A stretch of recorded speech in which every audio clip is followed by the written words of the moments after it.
ঈদের নামাজের পর একে অপরের সাথে কোলাকুলি করা কি বাধ্যতামূলক নাকি এটি ইসলামের লোক দেখানো প্রথা? ইসলামের বিষয়ে কি বলে? ঈদের নতুন জামা পরে ছবি তুলে সোশ্যাল মিডিয়া আপলোড করা কি জায়েজ?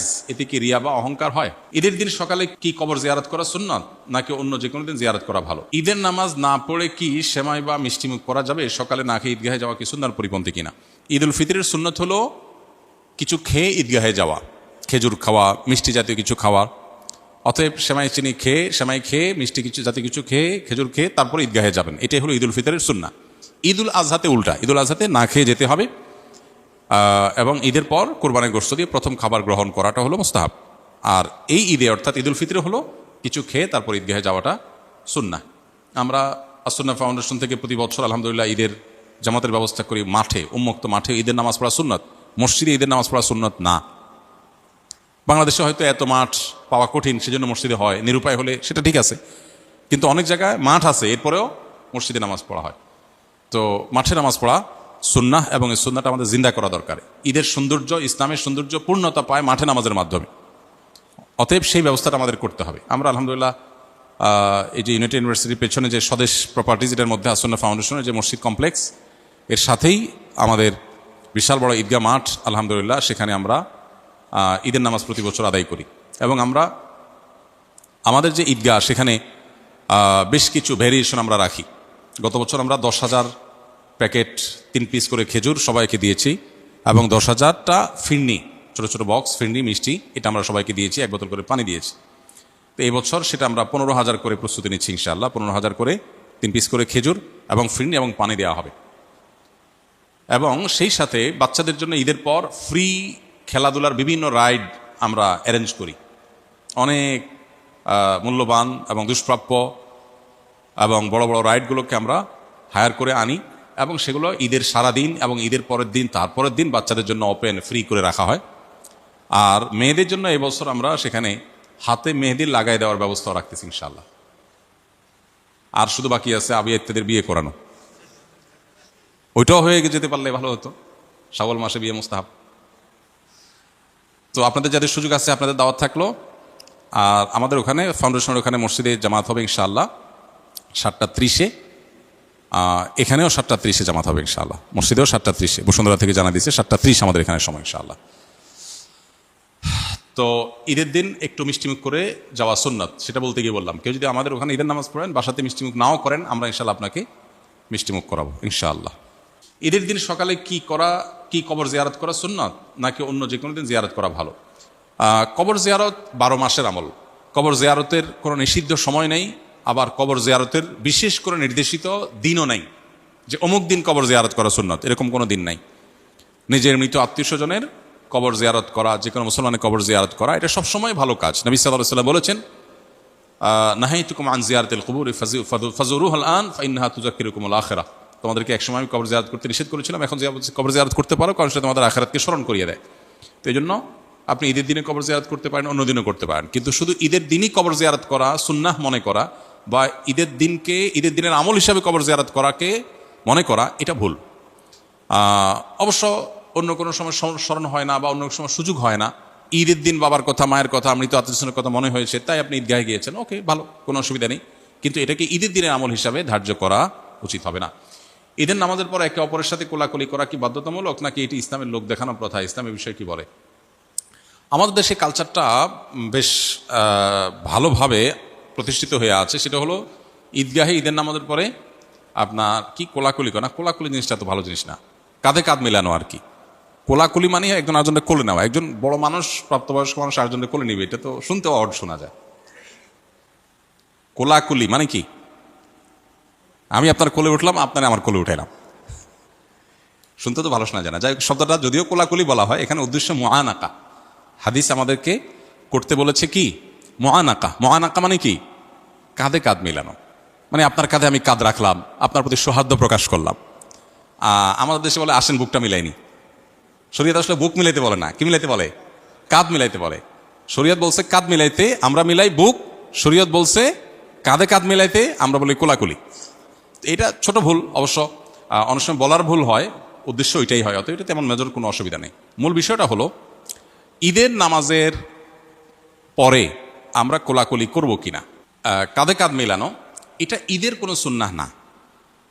ঈদগাহে আমাদের দেশে যে কালচার দেখা যায়, ঈদের নামাজে সালাম ফিরানো হয়ে গেছে, খুতবা হয়ে গেছে, এবার উঠে সবাই কি শুরু করে, পুরা ঈদগাহ সবাই সবার কোলে নেয়, মানে মোয়ানাকা করে, কাঁধে কাঁধ মিলায়।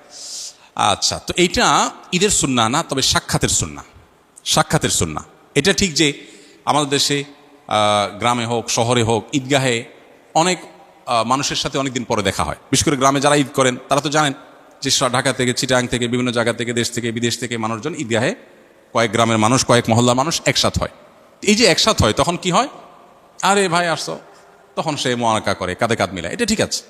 কিন্তু আপনি বাসা থেকে একসাথে গেছেন, গা ঘেঁষতে ঘেঁষতে গেছেন ঈদগাহে, একসাথে বসে ঈদের নামাজও পড়ছেন, ততক্ষণ আপনার সাক্ষাৎ করার দরকার হলো না। ঈদের নামাজ শেষ হলে উঠে আপনি এবার মোয়ানাকা শুরু করে দিলেন। তো এটা মূলত ঈদের সুন্নত না।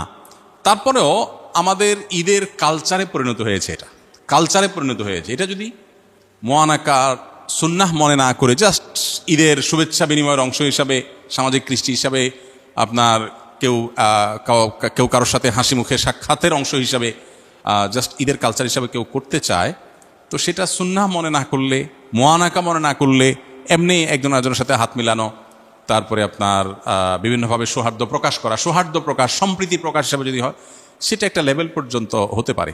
বাট এটা আমাদের দেশে মোটামুটি ঈদের সুন্নাহ হিসাবে অনেকে মনে করেন এবং প্রতিষ্ঠিত আছে। এই ধারণাটা আমাদের ভাঙতে হবে, যেটার সাথে ঈদের সুন্নাহর কোনো সম্পর্ক নাই। তাছাড়া ঈদের শুভেচ্ছা বিনিময় মূলত তাকাব্বালাল্লাহু মিন্না ওয়া মিনকুম, আল্লাহ তোমার এবং আমাদের ঈদের নেকামল কবুল করুক, এটা হলো ঈদের শুভেচ্ছা। এই সুন্নাহ সম্মত উপায়ে আমরা ঈদের শুভেচ্ছা প্রকাশ করব। ঈদের নতুন জামা পরে ছবি তুলে সোশ্যাল মিডিয়া আপলোড করা কি জায়েজ? এতে কি রিয়া বা অহংকার হয়? ঈদের নতুন জামা পরে সোশ্যাল মিডিয়ায় ছবি তোলা, এইটা এখন একটা বেশ আমাদের ইয়াংদের কাছে বেশ কমন একটা কালচার এবং ট্র্যাডিশনে পরিণত হয়েছে। কেউ যদি এটা আনন্দের প্রকাশ হিসাবে করে তাহলে সেক্ষেত্রে এটা জায়েজ হতে পারে। তবে মেয়েরা তাদের পর্দার যে বিধিবিধান তারা যেরকম খেয়াল রাখতে হবে, ছেলেরা তাদের এটা খেয়াল রাখতে হবে। জামাই বউ একসাথে ঈদের জামা কাপড় পরে ছবি তুলে সোশ্যাল মিডিয়া দিয়ে দিলেন আর বললেন দোস্তরা ঈদ মুবারক, দোস্ত তো বানাচ্ছেন 5,000 ফেসবুকে। এখন এই যে ছবি দিলেন, এটাতে রমজান জুড়ে যে আমল টামল করলেন এগুলো সব বরবাদ করার জন্য যথেষ্ট হয়ে যেতে পারে, সেরকম একটা কাজ করলেন। তো এটা তো না জায়েজ কাজ। আপনার স্ত্রীর ছবি আপনি সোশ্যাল মিডিয়ায় যখন দিবেন, বন্ধুরা নিচে লিখবেন নাইস। এ নাইসের মানে কি বুঝতেছেন আপনি? সে কি বুঝাতে চাচ্ছে? একটু বিবেকটা খরচ করেন। একজন নারী খোলামেলাভাবে তাকে দেখে কেউ যদি বলে নাইস, এর মানে এই মহিলার সকল সৌন্দর্য পূর্ণরূপে অবলোকন করিয়া আমি মুগ্ধ তৃপ্ত হইয়া বললাম নাইস। এটা হলো নাইসের তর্জমা। আপনি এবার দেখেন তো আপনার কাছে কেমন লাগছে? নিজের পরিবারের মেয়েদের খোলামেলা পোশাকে সোশ্যাল মিডিয়াতে হোক, অফলাইনে হোক, মানুষের সামনে উপস্থাপন করার পর যারা দেখে, তারা দেখার পর তাদের মনোজগতে যে চিন্তার উদ্রেক হওয়ার কথা সেটা আমাদের সবার জানা। এটা প্রকৃতিগতভাবে, সৃষ্টিগতভাবে এটা খুবই কমন এবং সাধারণ এবং স্বাভাবিক বিষয়। আপনি কিন্তু জানেন। কিভাবে জানেন? কারণ আপনি নিজে কি করেন, বা আপনার এরকম সিচুয়েশনে আপনার মানসিকতার অবস্থা কি হয় আপনি চিন্তা করেন, তাহলে আপনার ফ্যামিলি মেয়েদের ব্যাপারে একই কথা হয়। যেগুলো মানুষ মনে মনে চিন্তা করে এগুলো যে মুখে বলতো আপনি জুতা নিয়ে দৌড়াতেন, কিন্তু আপনি বুঝো না বুঝার ভান করছেন। শরীয়ত কেন পর্দার বিধান দিয়েছে? আপনি নিজেকে খুব উদার, খুব ব্রড, খুব আপনি একেবারে অনেক স্মার্ট, আধুনিক বানাচ্ছেন। আপনি তো আসলে সেকেলে। আপনি আপনার পরিবারের মেয়েদের মানুষের সামনে তাদের সৌন্দর্য উপস্থাপন করার মধ্য দিয়ে মানুষের কাছে যে বাজেভাবে তাদের উপস্থাপন করছেন, তাদের যে অপমান করছেন, এটা আপনি বোঝার চেষ্টা করছেন। শত শত পুরুষ দেখছে, মানলাম কেউ হয়তো অন্ধ, চোখের জ্যোতি কম, দেখেই নেবে ছাড়া। হতে পারে কিছু মানুষ ফিজিক্যালি অসুস্থ, তার মনে বাজে চিন্তা আসার সুযোগই নেই, অসুস্থ হতে পারে, এরকম আরো কিছু। কিন্তু শত শত হাজার হাজার মানুষ যখন দেখে, আপনি তো হলফ করে বলতে পারেন, নিশ্চিত বলতে পারেন যে কিছু মানুষ এখানে অবশ্যই মনে মনে তাকে নিয়ে জেনা করছে। সন্দেহ আছে কোনো? এইটুকু বোঝার জন্য তো পণ্ডিত হওয়ার দরকার নেই। তো আমার ফ্যামিলি একজন মেয়ে, আমার স্ত্রী, আমার বোন, আমার মা, আমার ফ্যামিলির কেউ, তাকে আমি মানুষের সামনে উপস্থাপন করে মানুষের কাছে এরকম নোংরা চিন্তা করার সুযোগ করে দিব, এটা কোনো রুচিশীল পুরুষ করতে পারে না। এখানে শুধুমাত্র শরীয়ী বিধানের ব্যাপার না, এটা রুচির প্রশ্ন। তো এই জিনিসটা আমরা অনেকে বোঝার চেষ্টা করি না। তো সোশ্যাল মিডিয়াতে আপনি যদি ছবি দেন ঈদকে কেন্দ্র করে, তাহলে সেক্ষেত্রে এই বিষয়গুলো মাথায় রাখা যে হালাল হারাম পর্দার বিধিবিধানগুলো আমি কি করছি কিনা, সব কিছু প্রকাশ করার জিনিস না। এখানে যখনই রেস্ট্রিকশনের কথা আসে, শরীয়তের বিধিনিষেধের কথা আসে, আমরা মনে করি যে হুজুররা অনেক টাইট, আপনি অনেক কিছুর ছবি প্রকাশ করেন না, লুকান, সব কিছু আপনি দেখেন না, আপনিও যথেষ্ট কনজারভেটিভ অনেক ইস্যুতে। কিন্তু আল্লাহর বিধিবিধানের ভিত্তিতে যে ব্যক্তি নিজেকে নিয়ন্ত্রণ করে, আপনি তাকে নিয়ে বাজে কথা বলেন, তাকে নিয়ে আপনার মনে হয় সে অনেক কনজাস্টেড, সে অনেক সংকীর্ণ, আপনি মনে অনেক উদার। মূলত আপনি উদার না, আপনি উদাসীন। আপনি উদার না, আপনি আসলে উদাসীন। এই জন্য এই বিষয়গুলো খেয়াল রাখতে হবে। এমনিতে বাচ্চারা, ছেলেরা ঈদের আনন্দের প্রকাশ হিসাবে যদি ফটোগ্রাফিক ছবি তুলে সোশ্যাল মিডিয়াতে যায়, সেখানে হারাম কিছু না থাকে, প্রিন্টেড যেহেতু না, তো এটা নাজায়েজ না।